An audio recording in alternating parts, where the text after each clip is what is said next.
Los filósofos de la educación, parte 5.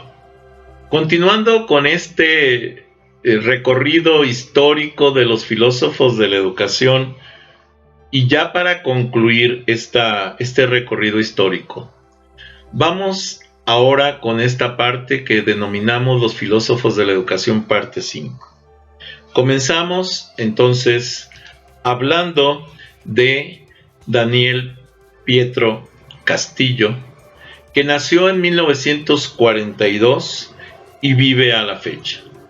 Daniel Prieto Castillo, nacido en Mendoza, Argentina, en 1942, con formación académica. Estudió filosofía en la Universidad Nacional de Cuyo, en Mendoza, donde se licenció en 1968. Es doctor en estudios latinoamericanos por la UNAM en México en 1980. Las funciones: se inició en el campo de la comunicación como periodista en 1965. Fue profesor en materias de educación y comunicación en la Universidad de Cuyo, secretario académico de la Universidad Nacional del Cuyo, director de la carrera de posgrado de especialización de docencia universitaria desde 1995. Doctor honoris causa por la Universidad Pontificia Bolivariana de Medellín, en Colombia. Los postulados en educación: Daniel Prieto Castillo está considerado entre los mayores expertos en América Latina de comunicación y educación y comunicación para el desarrollo. La educación necesita de la comunicación frente a la llamada sociedad de la información. Necesita dotar de tecnología a las escuelas.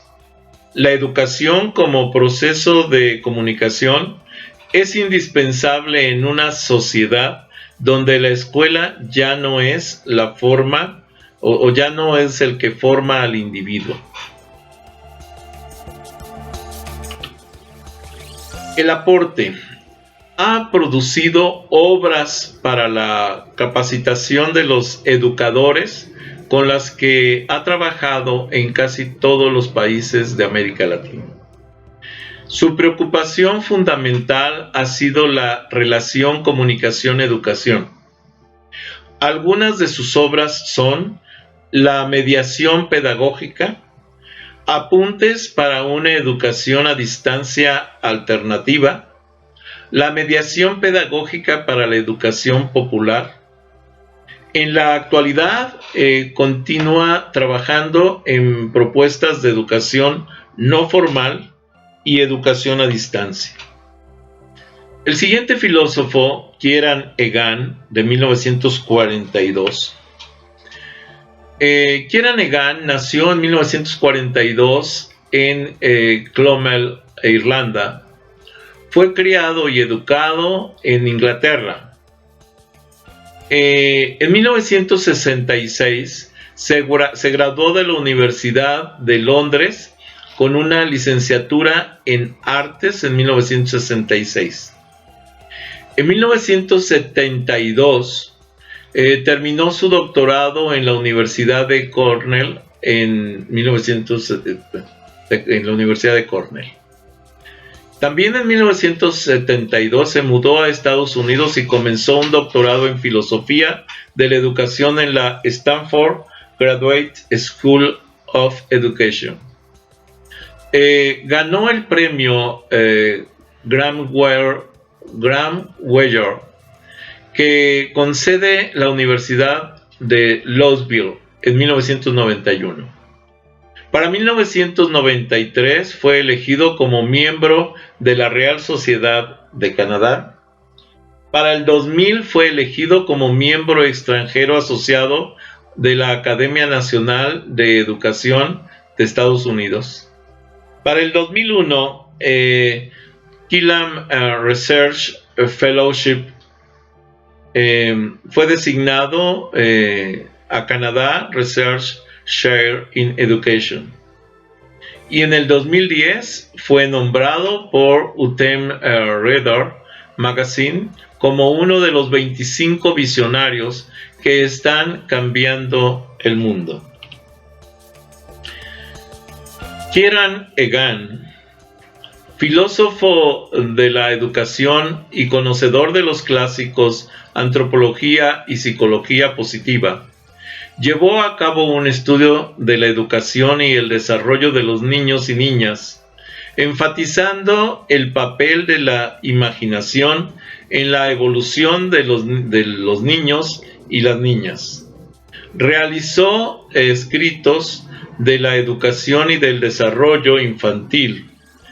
Enfatiza el uso de la imaginación y las etapas de entrenamiento presentes durante el desarrollo intelectual de una persona. Y su principal obra es La mente educada.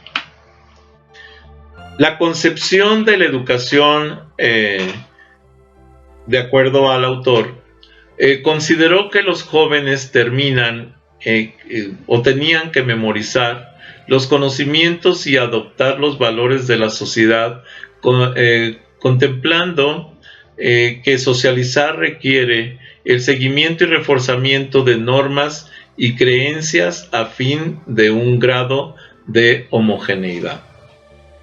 Refiere que el aprendizaje significativo es a partir de lo que el niño ya conoce, de su curiosidad innata para aprender, generando una actitud favorable ante el aprendizaje, apoyado de materiales potencialmente significativos para el niño. Por ejemplo, un cuento cuya estructura guía al niño de forma motivadora a través de todo el proceso de adquisición de conocimientos. El docente y los libros son fundamentales para el saber del alumnado. Se evalúa a través de los conocimientos adquiridos. Con respecto a la educación imaginativa, el director de Imaginative Education Research Group, fundado por la Facultad de la Educación de la Universidad Simon Fraser, busca mejorar la educación a escala mundial a través del desarrollo y la proliferación de las ideas de la educación imaginativa. Explica cómo los profesores, a través de la imaginación, generan que los estudiantes tengan interés por la educación, así como generar que sean aprendices más eficaces con mejores calificaciones. Con respecto a sus obras, tenemos la Structural Communication de 1976, la Educational Development de 1979, la Education and Psychology, Piaget and Scientific Psychology en 1983, la Primary Understanding Education in Early Childhood en 1988, la Imagination and Education en 1988, el Teaching and Storytelling and Alternative Approach to Teaching and Curriculum in the Elementary School, 1989. Romantic Understanding the Development of Rationality and Imagination as 8 and 15 de 1990. The Imagination and Teaching and Learning the Middle School Years, 1992. The educated mind, how cognitive tools shape our understanding en 1997, que fue su obra maestra, La mente educada. El Children's Mind, Talking Rabbit and Clockwork Orange, Side of Education, de 1999. El Getting in Ground, from the Beginning, Getting it Wrong from the Beginning, or Progressive Inheritance, for Herbert Spencer, John Dewey y Jean Piaget en el 2002. An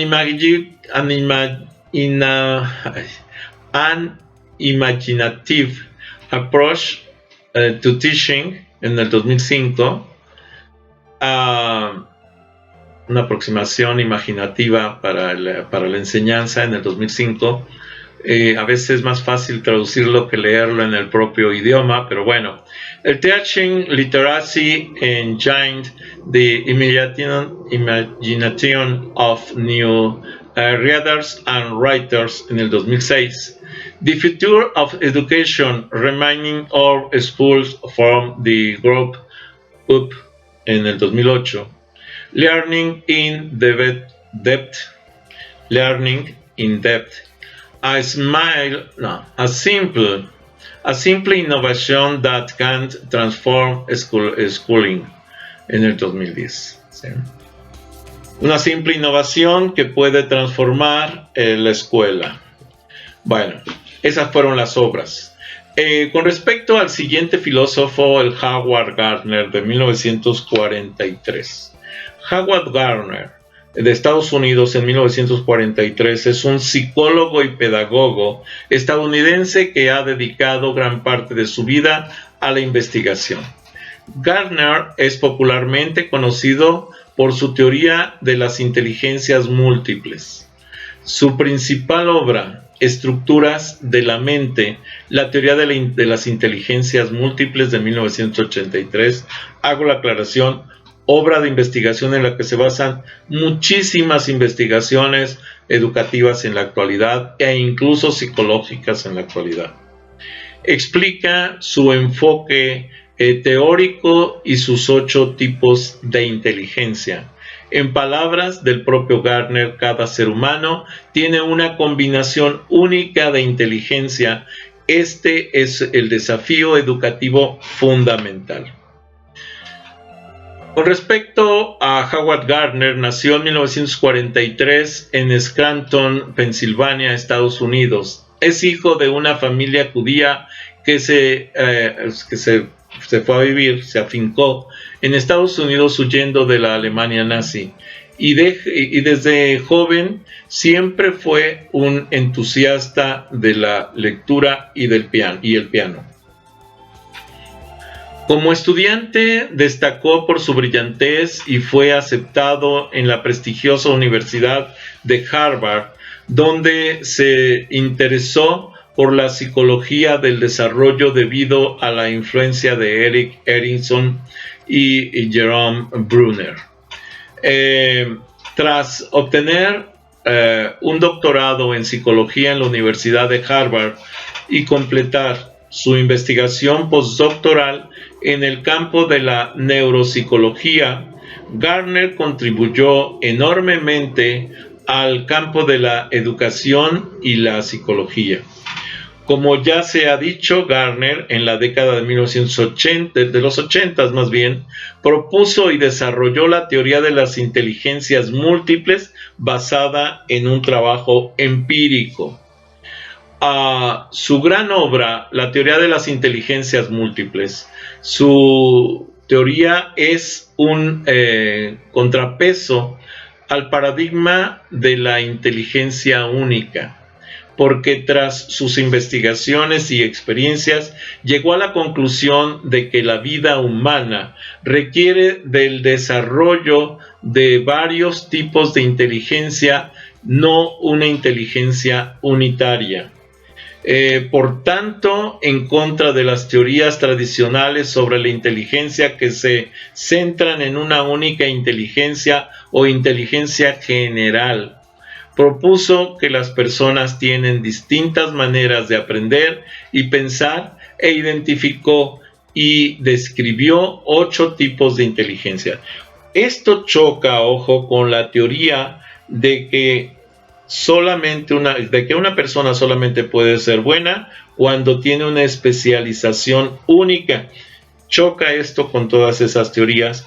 Esto da pauta y da pie a la explicación de la existencia de los polímatas, aquellos autores, escritores, inventores que han tenido formaciones múltiples y que la verdad son los que más han aportado al desarrollo de la humanidad. Su gran obra, La teoría de las inteligencias múltiples, la inteligencia lingüística es la capacidad de dominar el lenguaje y la comunicación. No solo incluye el lenguaje oral, sino también la escritura y la gestualidad. La inteligencia lógico-matemática es la habilidad para razonar de manera deductiva y lógica y la capacidad de resolver problemas matemáticos. Suele estar asociada a los científicos y a la rapidez para solucionar problemas matemáticos. Es el indicador que determina cuánta inteligencia lógico-matemática se posee. La inteligencia espacial, también conocida como inteligencia visual espacial, es la capacidad para poder observar el mundo de los objetos desde diferentes perspectivas, así como la habilidad para manipular o crear imágenes mentales para poder resolver problemas. Esta capacidad no está limitada a la visión, pues la inteligencia espacial también se desarrolla en personas ciegas. La inteligencia espacial destaca en los ajedrecistas y los profesionales de las artes visuales, pintores, diseñadores, escultores. La inteligencia musical. Para Gardner, existe una inteligencia musical en todas las personas caracterizada por la capacidad de reconocer y componer tonos y ritmos musicales. Hay personas más aventajadas en este tipo de inteligencia que son capaces de tocar instrumentos y leer o componer piezas musicales con facilidad. La inteligencia corporal y sinestésica es la capacidad de utilizar las habilidades, coordinación de los movimientos corporales. Este tipo de inteligencia es una manifestación de la conexión entre la mente y las emociones y el movimiento. Destacan la inteligencia corporal, los bailarines, los actores o deportistas. La inteligencia intrapersonal.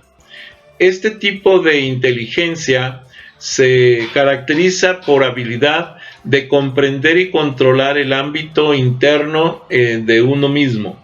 Las personas que dominan la inteligencia intrapersonal son capaces de acceder a sentimientos y emociones y reflexionar sobre estos. Generalmente, este tipo de individuos gozan de un mayor bienestar emocional y psicológico. 7. La inteligencia interpersonal. La inteligencia interpersonal se refiere a la habilidad de discernir las emociones y las intenciones de los demás. En otras palabras, permite interpretar las palabras o gestos o los objetivos y metas de otras personas. En la actualidad se considera una parte muy importante de la inteligencia emocional, ¿sí? Esa inteligencia interpersonal. Y de hecho, una tendencia educativa actual es la incorporación de la inteligencia emocional y la maduración de la inteligencia interpersonal a todos los ámbitos educativos. Por eso es tan importante. La inteligencia naturalista. Este tipo de inteligencia es la capacidad de distinguir, ordenar, clasificar, comprender y utilizar elementos del medio ambiente, objetos, animales o plantas. Por tanto, este tipo de inteligencia alude a la capacidad de observación, experimentación, reflexión y cuestionamiento del entorno físico. Los biólogos, los botánicos, los cazadores suelen tener alta inteligencia naturista. Las primeras investigaciones, la teoría de la inteligencia, de las inteligencias múltiples, en su primera línea de investigación psicológica, en los inicios de la década de 1980, se centró en cuestionar la cultura tradicional y la evaluación de la inteligencia. Desde la psicometría, la inteligencia era entendida como una capacidad o función única que podía medirse a través de pruebas estandarizadas, test psicológicos, cuestionarios, escalas, etc. Aplicadas a todos los sujetos en las mismas condiciones. Estas pruebas miden los resultados en aciertos y errores en un individuo o en un grupo de participantes, y estas performances o desarrollos son comparados con los resultados de un grupo estadístico y reflejadas en una escala de medición o barreno que aporta el diagnóstico del estudio en términos de coeficiente intelectual, CEI. Esta es la base de las principales pruebas de hipótesis en las investigaciones educativas, en donde la mayor parte utiliza la tecnología llamada grupo testigo para determinar si una intervención educativa, psicológica, psicoeducativa, psicosocial tiene impacto sobre un grupo social y si el impacto es benéfico o perjudicial. En esta forma de evaluar la inteligencia, se considera que en general no se producen grandes modificaciones del potencial cognitivo durante el desarrollo y la escolarización de los niños y jóvenes, puesto que las postulaciones estandarizadas tienen poca fluctuación en las sucesivas mediciones.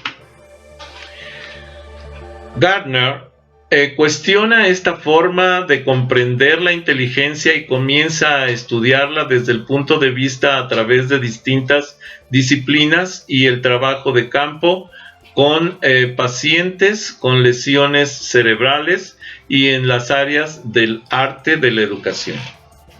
Analiza cuáles son aquellos tipos de fortalezas, talentos que puedan definirse como habilidades cognitivas y presenta su primer modelo teórico sobre la inteligencia, la teoría de las inteligencias múltiples.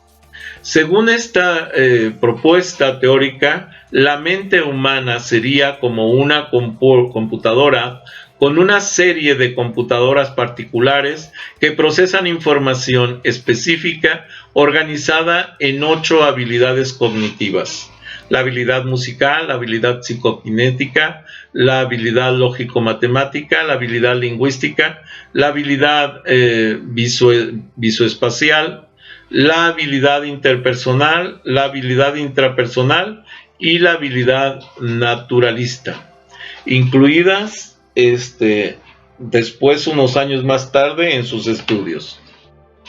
El propósito de la educación es lograr que las personas quieran hacer lo que deben hacer.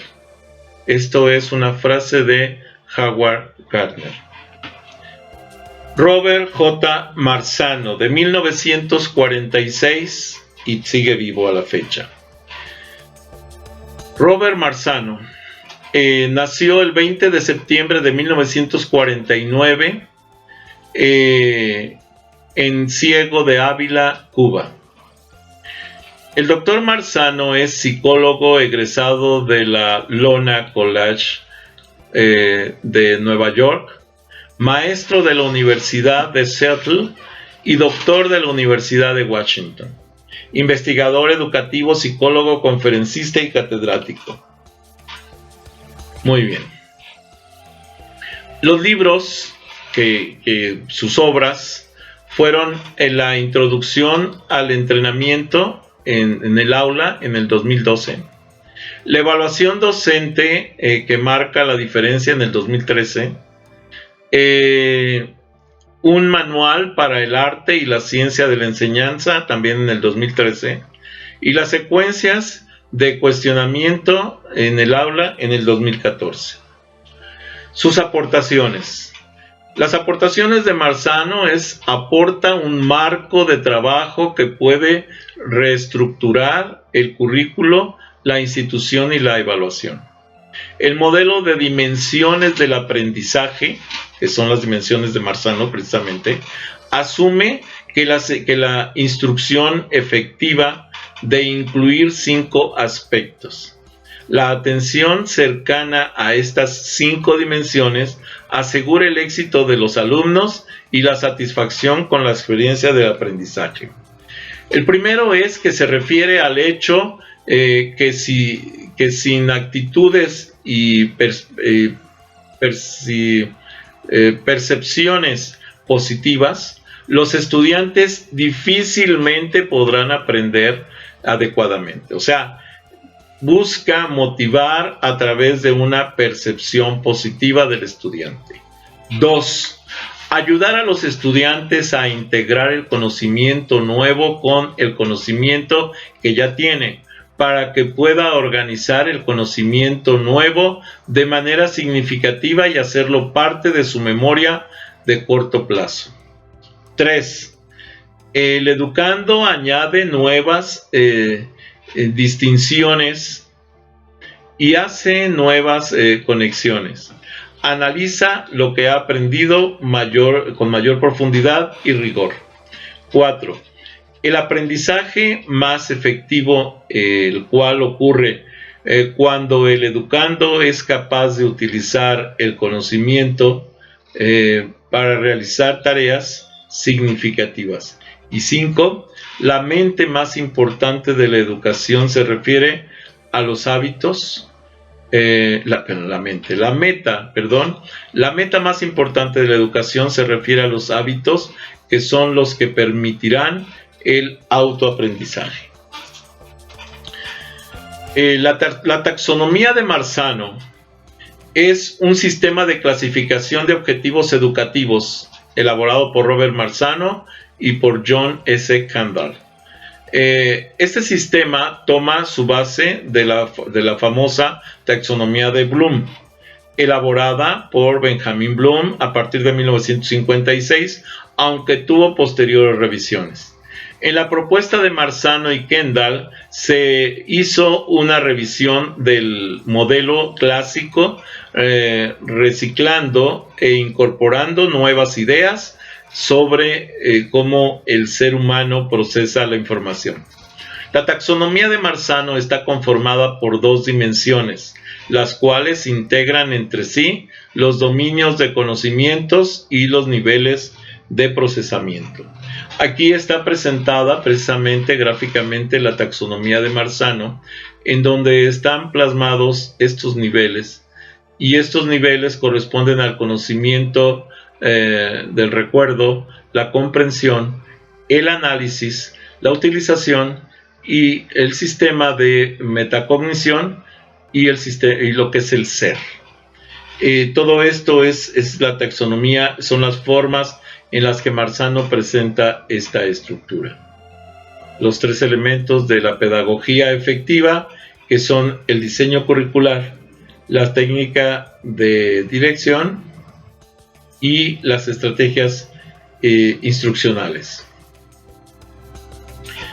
Vamos ahora a Ángel Díaz Barriga en 1949. Sigue vivo a la fecha, obviamente, es mucho más joven. Ángel Díaz Barriga es doctor en pedagogía por la Facultad de Filosofía y Letras de la UNAM, obtuvo el grado en 1993 con mención honorífica. Sus estudios profesionales los realizó en la Escuela Normal Superior del Estado de Coahuila.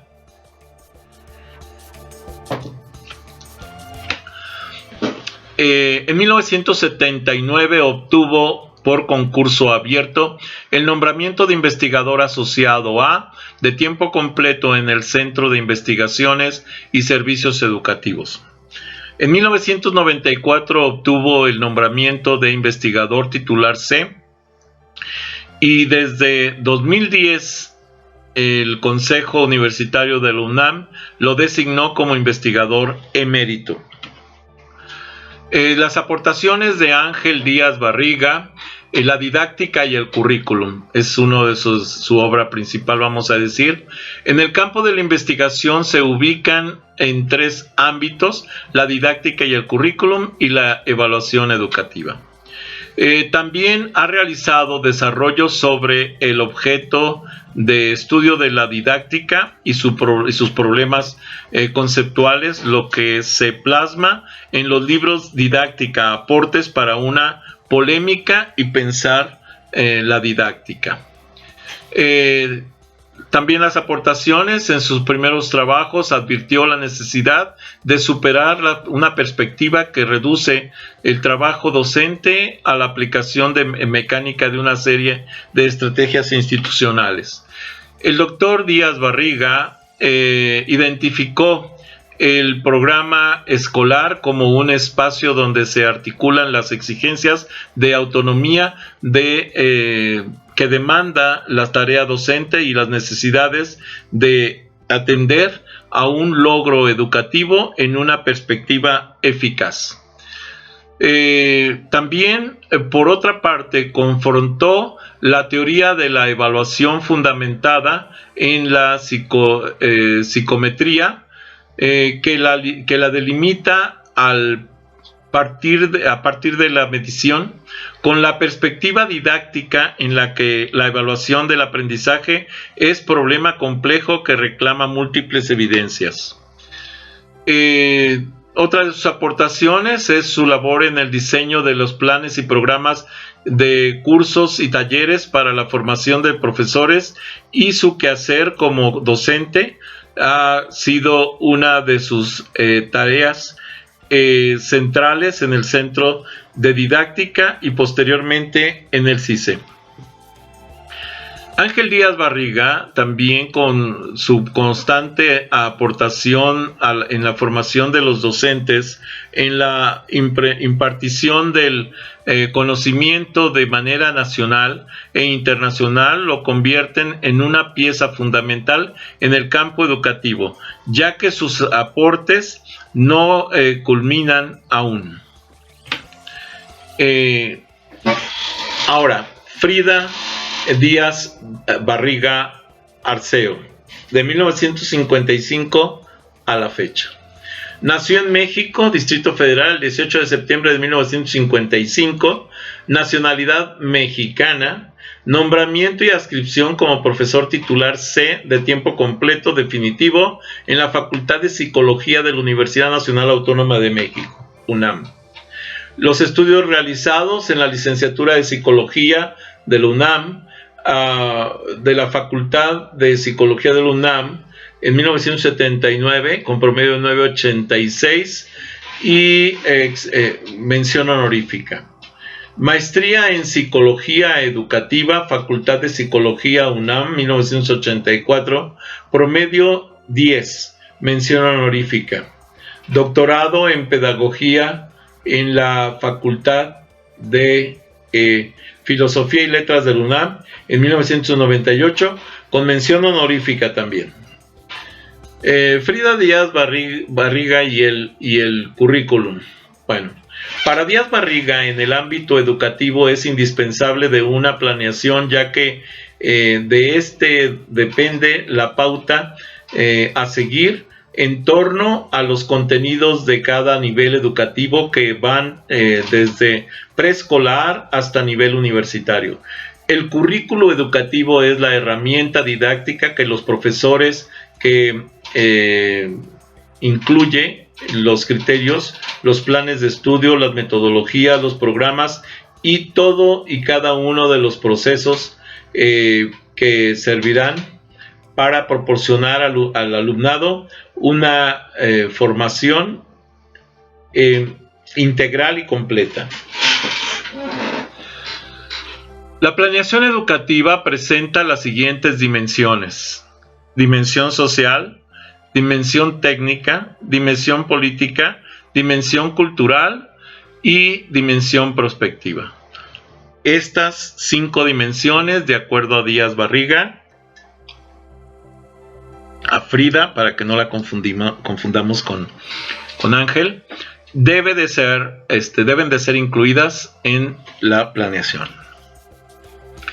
Las dimensiones de la planeación educativa, entonces, tenemos la dimensión social, que se debe tomar en cuenta hacia quién va dirigida la educación, el tipo de población principalmente. La dimensión técnica, que se refiere a que en la planeación educativa debe plasmar los avances en cuanto a la ciencia y la tecnología para apoyarse con los contenidos de la educación. La dimensión política, que se debe ver y se debe verificar el marco jurídico en torno a la educación.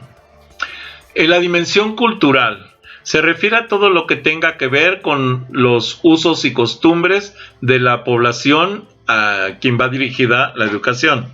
La dimensión prospectiva, que se refiere a que la población tiene que visualizar la educación en el futuro para tomarlo en cuenta en el presente cuando se realice la planeación.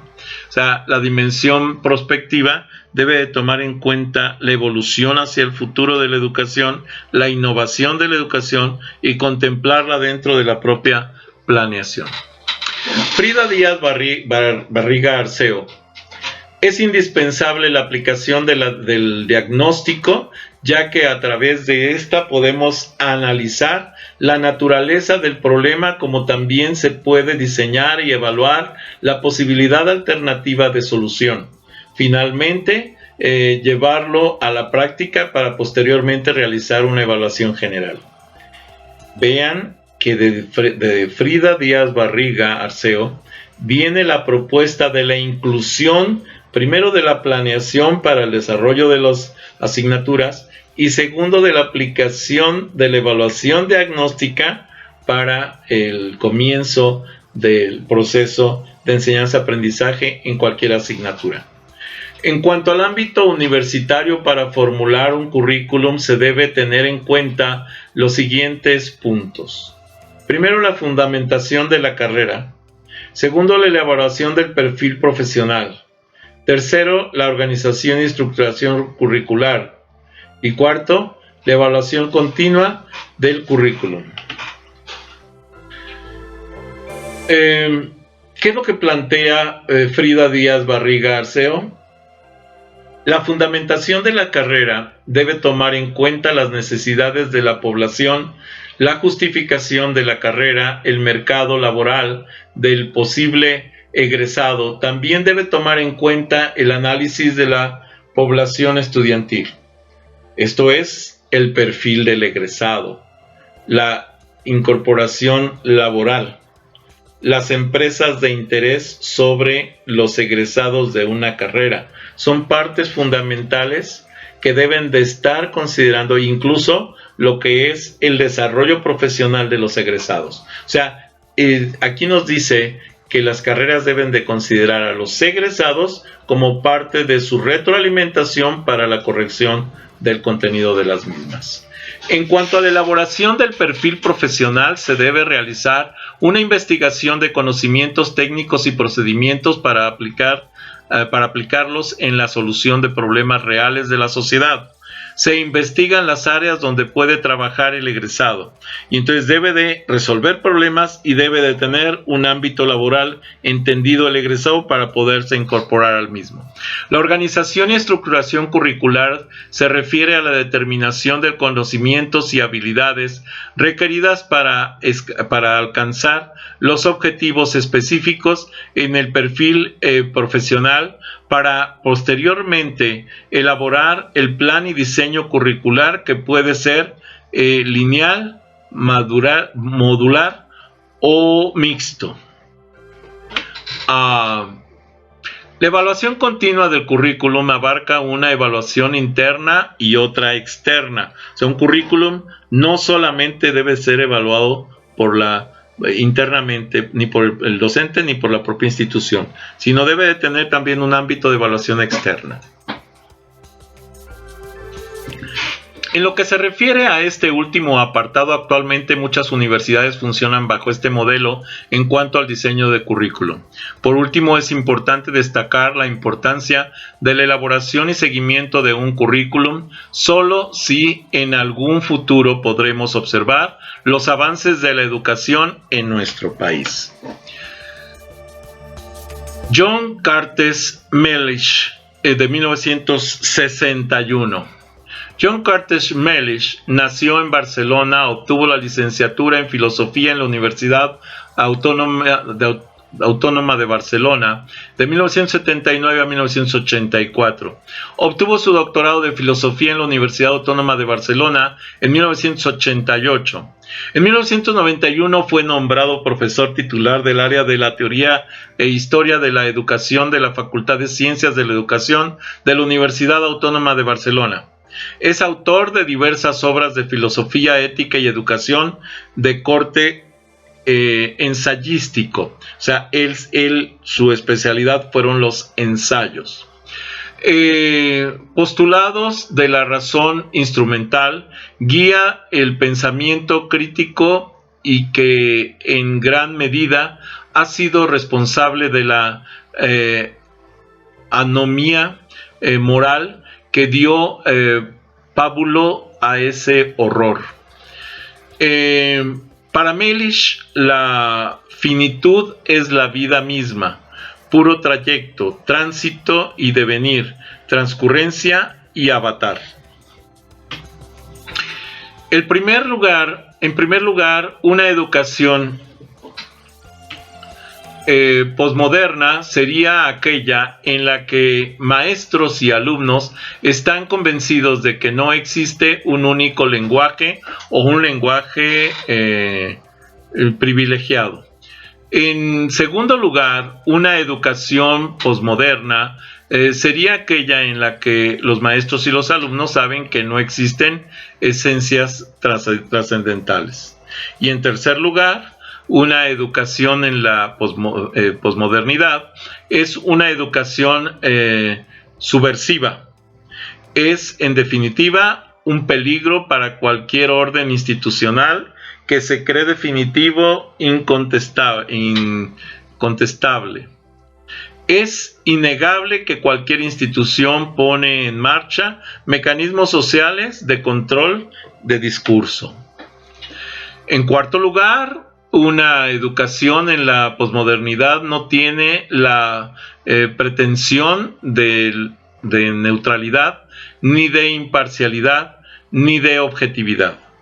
En quinto lugar, una educación posmoderna es especialmente sensible al otro, a la palabra del otro, a los otros, y concretamente es una práctica atenta al sufrimiento de los presentes y de los ausentes. Sus postulados: un solo maestro debe enseñar a un grupo de alumnos, que ese grupo debe ser homogéneo respecto a la edad, que se debe reunir en las escuelas a toda la juventud de uno y otro sexo. O sea, una educación mixta con respecto al género. Que los alumnos de las escuelas deben ser distribuidos por grados de dificultad principiantes, medios y avanzados. Que cada escuela no puede ser completamente autónoma, sino que deben organizar sistemas de educación escolar simultánea. Que todas las escuelas deben comenzar y finalizar sus actividades el mismo día y a la misma hora. Un calendario escolar único. Que la enseñanza debe respetar los preceptos de facilidad, brevedad y solidez. Recomendaciones para los maestros: primero, enseñar en el idioma materno. Segundo, conocer las cosas para luego enseñarlas. Tercero, eliminar de la escuela la violencia. Que el medio más adecuado para aprender a leer es un libro que combine lecturas adaptadas a la edad con gráficos e imágenes, etc. El aprendizaje debe ser un juego. Los niños ir a la escuela con alegría y la visita de los padres a la escuela una fiesta. Diseño una arquitectura de cómo debían ser construidas las escuelas, con patios, con jardines, un espacio y espacios alegres y abiertos. Postulados de la razón instrumental, la guía del pensamiento científico, y que en gran medida ha sido responsable de la anomia moral que dio pábulo a ese error. Esa es una de sus frases fundamentales. Para Melich, la finitud de la vida misma, puro trayecto, tránsito, devenir, transcurrencia y avatar. Con respecto a sus obras, en 1996 publicó Antropología Simbólica y Acción Educativa. En 1998, Totalitarismo y Fe, Cundidad. En el 2000, la educación como acto, como acontecimiento ético. En el 2002, la filosofía de la finitud. En el 2004, las leyes de Auschwitz. En el 2006, 3 ensayos de filosofía de la educación. En el 2010, ética de la composición. En el 2014, lógica de la crueldad. Y en el 2015, la lectura como plegaria. O sea, un autor bastante prolífico. En primer lugar, una educación posmoderna sería aquella en la que los maestros y alumnos están convencidos de que no existe un único lenguaje o un lenguaje de privilegios. Esto ya lo analizamos en unas diapositivas anteriores. La educación para Cartes, ¿sí?, se presenta en los postulados ya mencionados. Leslie Canold, en 1965, a la fecha todavía vive. Leslie Canold, nacida el 1 de abril de 1965, es una autora, comentarista de ética y activista. Actualmente tiene 55 años. Leslie Canold nació el 1 de abril, ya lo comentamos, en Port Chester, en la ciudad de Nueva York. Es una filósofa, escritora, activista e intelectual pública australiana. Fue creada en Scarsdale, ciudad de Nueva York. A los 20 años emigró a Melbourne, a los 20 años. Y comenzó a escribir para The Age como columnista de la sección de opinión y educación, mientras creaba niños pequeños, mientras que contemplaba sus estudios de posgrado. Canold es una voz de radio y de televisión. Esta mujer de conferencias magistrales y organiza paneles sobre ética, política de género, liderazgo inspirador y derechos productivos. En el 2005 fue nombrada una de las 20 principales intelectuales publicadas de Australia por el periódico The Age. En el 2011, Canold fue galardonada como Humanista Australiana del Año por el Consejo de las Sociedades Humanistas Australianas. Educación y carrera. Estudió psicología y teatro en la Universidad de Wesleyan. Tiene una maestría en artes en bioética humana. Obtuvo su doctorado en educación en la Universidad de Melbourne antes de comenzar a trabajar en el Centro de Filosofía Aplicada y Ética Pública cuando Coady fue director. Canold en el 2011 mantiene cargos adjuntos de ambas universidades, aunque dejó el empleo académico para dedicarse nuevamente a la escritura y a la oratoria. Sus obras, sus publicaciones, la columna quincenal de Dilema Moral de Canold ha aparecido en Sunday Sun Herald de Sydney desde 2007. Antes de eso fue columnista ocasional de The Age. Sus opiniones también han aparecido en Sydney Morning Herald, Cricket, The Herald Sun, ABC, The Drum. Fue reconocida por el AB para un artículo de la opinión de la edad dominical sobre agresión sexual. Sus libros incluyen el galardonado de Abortion Myth, Feminist Morality and the Hard Decision, Woman to and What, No Baby, why women are raising, the freedom, the mother, and how they can get it back, which made the Australian y Financial Reviews Top 101 Books List. Bueno, está en el top de los 101 libros más vendidos del mundo. Su primera obra de ficción, el libro de Rachel, una novela histórica, fue publicada en el 2011 y reimpresa en el 2012. Publica sobre diversas áreas temáticas, incluyendo el dolor, la circuncisión, el VIH-Sida, la manipulación genética, la gestación ex útero y la regulación de las tecnologías de producción asistida.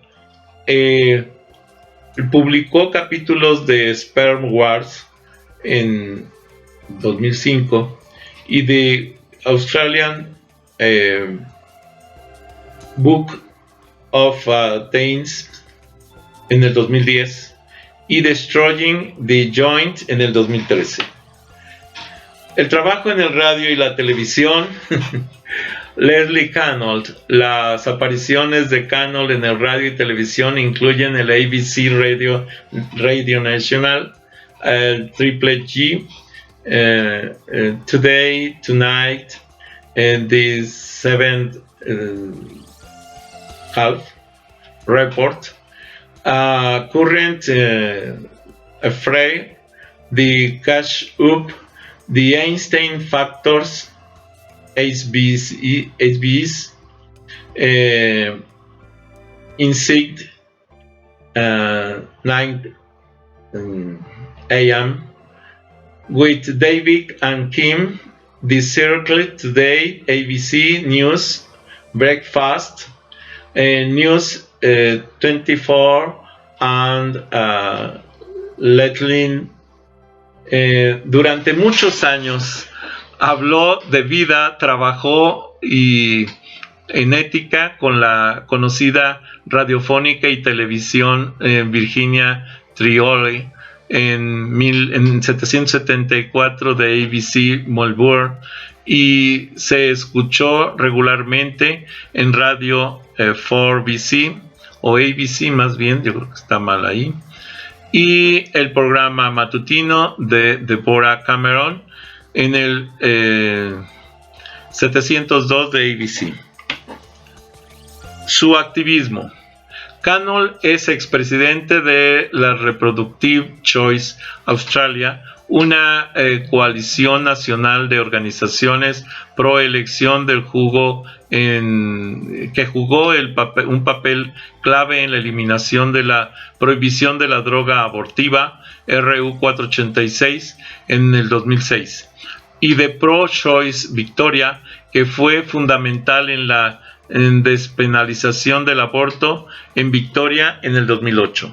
En el 2011 cofundó el sitio de referencia de oradores sin fines de lucro y No Chicks, No Excuse.